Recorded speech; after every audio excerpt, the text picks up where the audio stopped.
and I literally went into the bathroom on New Year's Eve and started crying. Hey guys, welcome back to my channel, or welcome if you are new here. My name is Charlene, and today I will be filming a Q&A for you guys. I will be answering some of you guys' questions. I do have 2 Q&As that I've done previously, but that was like over 2 years ago. I'll list those up here anyway, just in case you guys wanted to watch those. And yeah, just for entertaining purposes, if you're bored at home and you want to watch a few more videos, then you know what I mean. But yeah, I'll list those in this video so you guys can watch them if you want to. I want to say thank you for sending in your questions and to answer to my Instagram stories. Please don't forget to subscribe if you haven't done so already before you leave. Also, don't forget to turn your bell notification on so you are notified each time that I upload. And don't forget to like this video if you did like it, and comment down below what was your favorite part of the video, your favorite question, also your thoughts on some of these questions that I'm about to answer, and what would you do in certain situations on these questions that I'm about to answer.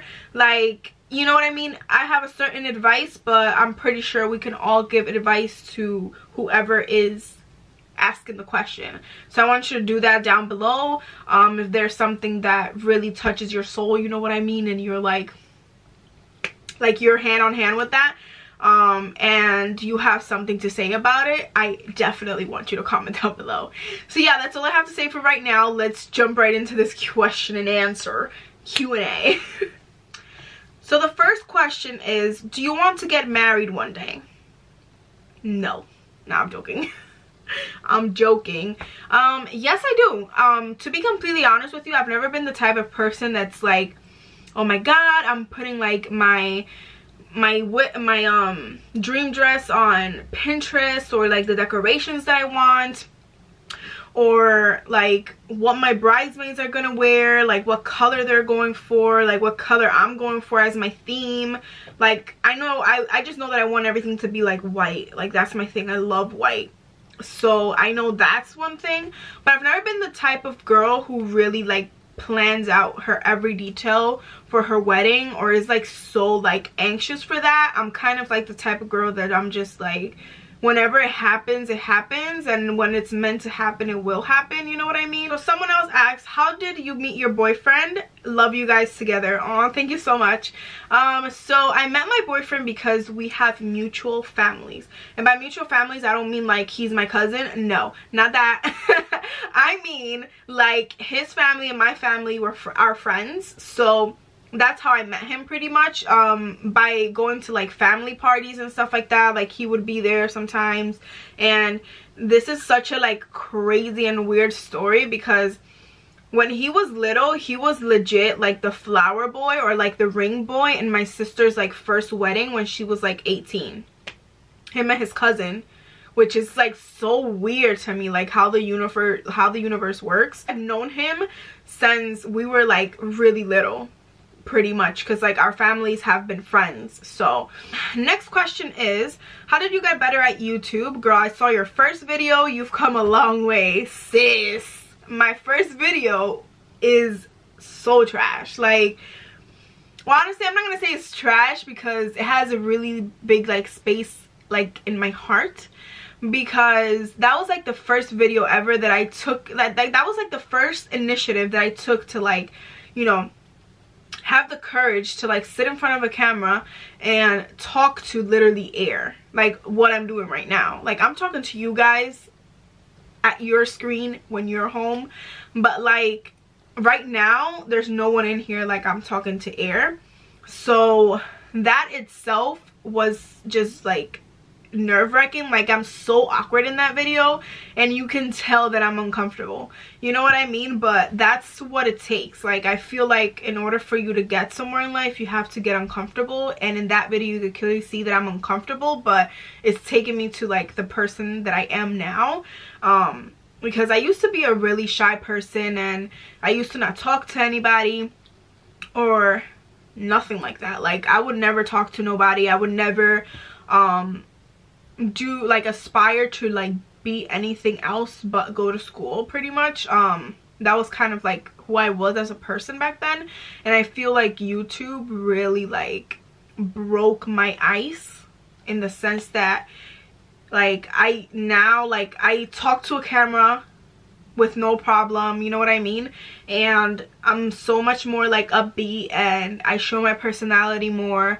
And when I go to events or anything like that, like I talk to the people who are there, I'm networking, I'm talking to other girls that are on Instagram that I barely even know. I mean, so it's kind of like been such a like blessing for me, at least, because I feel like I've grown so much as a person because of YouTube, and because I decided to do that and take that first step of like uploading that video, which was so bad.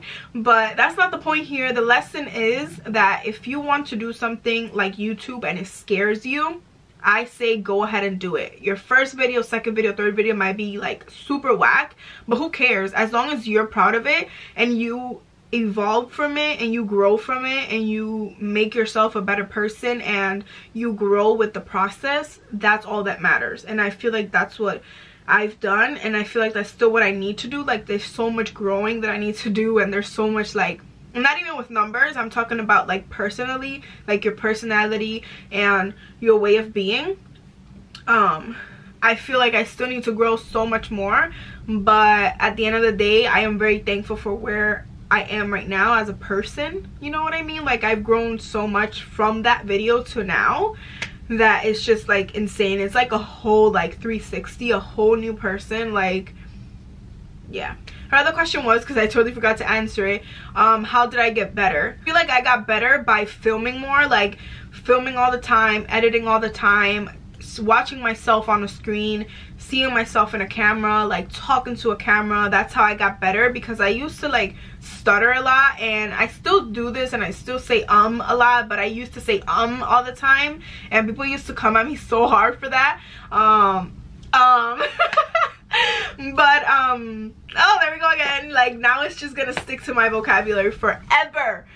Either way, I feel like I got better by pretty much practicing, and that's with everything. And by practicing, I mean filming more videos, uploading them, watching yourself on camera, seeing how you act, because when we first start YouTube, we're not really who we are, and nobody really is, because you're so like shy and scared, and you really don't know what you're really like doing or getting yourself into. So you tend to like really like create this wall of this person who is your YouTube persona, and then this person who you are behind closed doors with people who you are comfortable with. I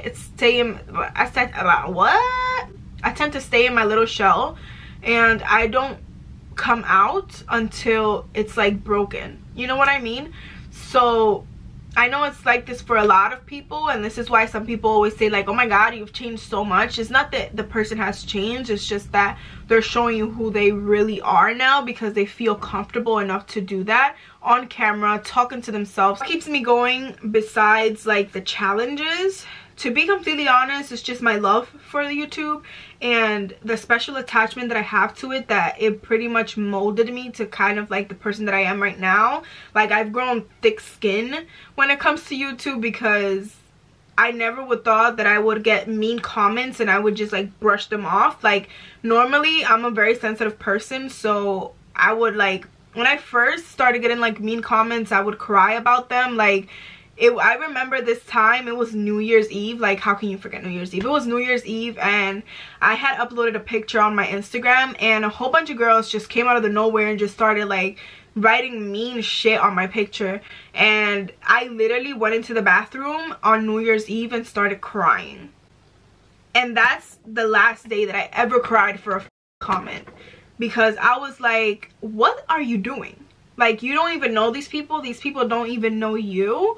Like, why are you crying right now on New Year's Eve? Like, this is such a special day. Like, why are you crying? What do you think is most importantly to pack for a vacation? Have you ever forgotten anything?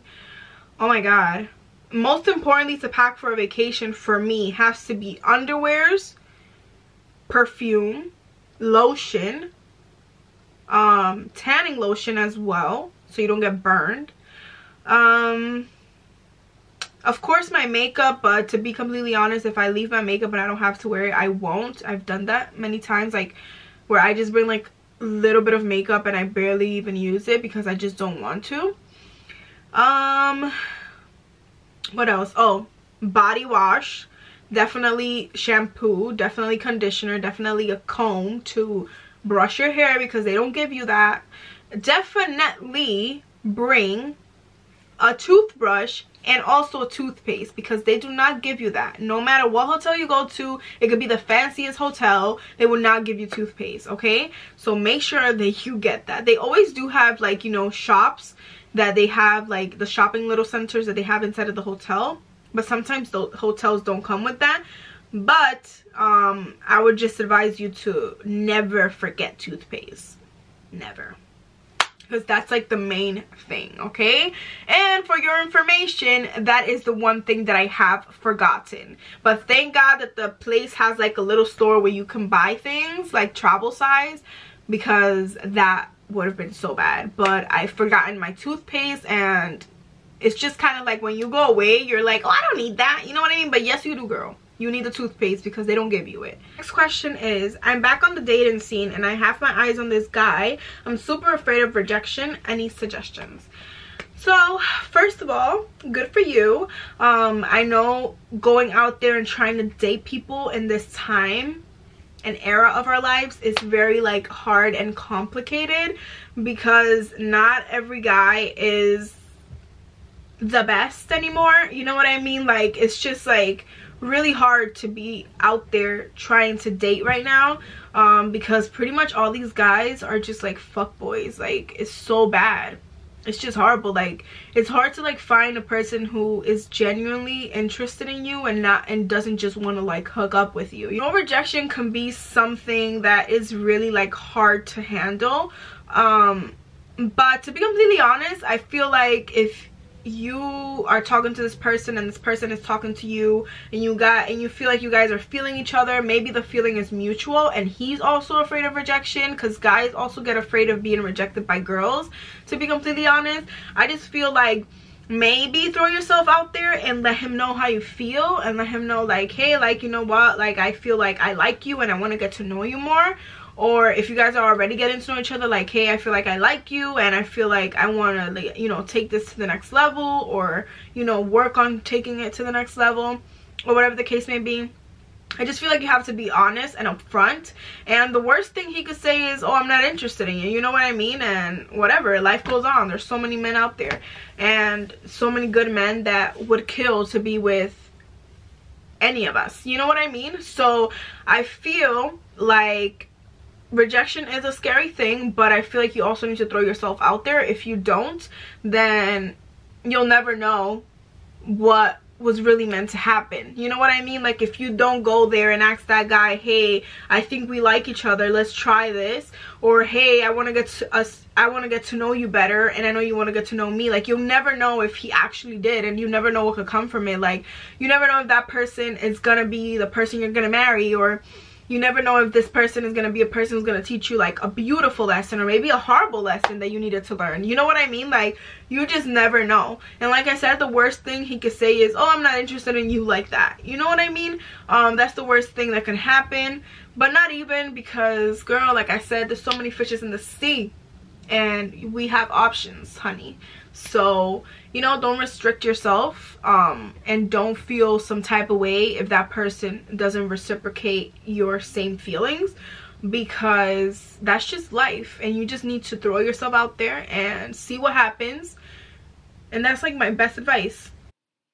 So the next question was, what was one of your favorite memories this year? And I would say it was traveling to a lot of different places with Jason. We went to Cancun, we went to Vegas, we went to, where else did we go? We went to Bahamas for my birthday, and I went with like all my friends and some family as well, so it was really, really fun. And I swam with the pigs. That was definitely like the highlight of the whole trip, swimming with the pigs.